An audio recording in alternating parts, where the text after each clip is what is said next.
এই এই কি এই স্কুলে বলে ছেলেকে মারছে, স্কুলে বলে কোন ম্যাডাম ছেলেকে মারছে তুমি জানো কথা? হ্যাঁ, কার এত বড় সাহস? কোন মাস্টারের এত বড় সাহস আমার ছেলেকে হাত তোলে? হ্যাঁ, স্কুলে কে দিছি ওদেরকে মারার জন্য? ছোট বাচ্চাদেরকে গায়ে হাত তোলে? আর তুমি এই জিনিসটা কি জানতা কিনা বলো? আমি ওই স্কুলের হেড ম্যাডামের কাছে বিচার দেবো এবং ওই স্কুলের মাস্টারের বিরুদ্ধে আমি কমপ্লেইন করবো। আমি বাচ্চাকে স্কুলে দিছি পড়াশোনা করানোর জন্য, আর স্কুলে গায়ে হাত তুলতেছে ঘটনা কি? ছেলে আমাকে কি শুরু করছো? থামো থামো, একটু চুপ করো। কি হয়েছে বলো, কি হয়েছে? স্কুলে ওকে মারছে কেন? আমাকে সেই প্রশ্নের উত্তর দাও। তোমাকে কে বললো ওকে পারছে? ও আমাকে বলতেছে যে বাবা আমাকে স্কুলে ও মারছে। বলছে আর তুমি ওর কথা শুনে নাচতে নাচতে চলে আসছো না? ও, মারছে তুমি ঠিক কথা করছে। এই তুমি মার খাইছো না? প্রাইমারি স্কুলে থাকতে তুমি মার খাইছো না? হাই স্কুলে থাকতে তুমি মার খাইছো না? খাইছো না মার? বলো। তো এখানে আমার প্রশ্ন হলো এখন স্কুলে না মারা তুমি নিষেধ মার না? খাইছো নাকি সে কথা বলো। এখন তো স্কুলে মারা নিষেধ। তুমি মার খাইছো নাকি সেটা বলো। খাইছি তো স্কুলে হ্যাঁ মারা। তুমি মার খাইছো, আমি মার খাইছি, ঠিক আছে? আমরা আমাদের বয়সী যারা আছে সবাইকে জিজ্ঞাসা করো, সবাই মার খাইছে। তুমি মানুষ হইছো না? তুমি ভালো চাকরি করো না? আমি গ্রাজুয়েশন কমপ্লিট করছি না? কি বলতে চাও হ্যাঁ, তুমি? আমরা টিচারদের মানে কি বলবো, কত দূর থেকে দেখা হইলে সালাম দিতাম, একদম ভয়ে মানে তাদেরকে সম্মান করতাম, জড়সড় হয়ে থাকতাম। আর এখনকার বাচ্চারা টিচারদের সাথে ধাক্কা লাগলেও সালাম দেয় না। এখনকার বাচ্চারা একটা বেয়াদব আসতো, বেয়াদব হচ্ছে, বুঝছো?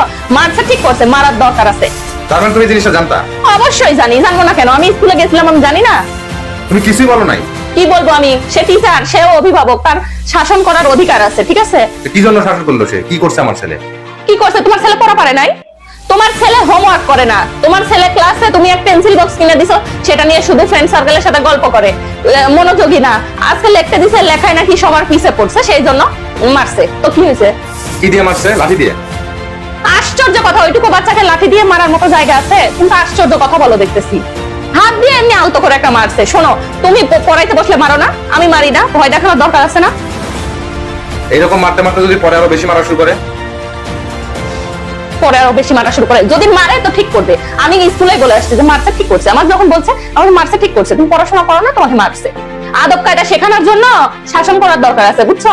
মানে তুমি সব জানতা কিন্তু আমাকে বলো নাই? তো তোমাকে বলবো কেন? আর শোনো, এই সব অভ্যাস বাদ দিও। পোলাপানের কথা শুনে নাচতে নাচতে একদম টিচারদের নামে বাদী হইতে যাও, ইয়ে করতে যাও, এগুলো বাদ দিও। অনেক অভিভাবক কিন্তু এগুলো করে, আমার একদম এগুলো পছন্দ না। বাচ্চা কাচ্চাকে স্কুলে দিচ্ছি পড়াশোনা শিখবে, আদব কায়দা শিখবে সবকিছুর জন্য।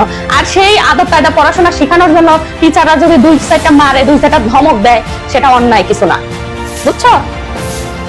তো তুমি কি বলতে চাও? এখন ওদেরকে মারবে আর ওরা সহ্য করবে? ছোট মানুষ না ওরা? তো তুমি ছেলের কথা শুনে কোন আক্কেলে তুমি টিচারের নামে বাদী হইতে যাচ্ছ, হেড ম্যাডামের কাছে যাচ্ছ? কি শুরু করছো তুমি? তুমি মার খাইছো, আমি মার খাইছি, আমরা তো সবাই। আমার ইংরেজি টিচার ছিল, একদম বলতে যায় হাত পাত, হাত পাতলে ই ই ই এইভাবে মনে হয় যে একসাথে 20টা মারতো এক জায়গায়, মনে হয় জায়গা অবশ হয়ে যাইতো। কই, আমি তো কোনোদিন এসে আমার বাপ মায়ের কাছে বিচার দেয়নি। আমার বাপ মা তো স্কুলে যায় নাই যে আমার মেয়েকে মারছেন কেন। আমি তো বাবা মায়ের একমাত্র মেয়ে। দেশে এখন মারা নিষেধ, মারা যাবে না। এই মারা নিষেধ করে আরো ক্ষতি করছে, বুঝছো?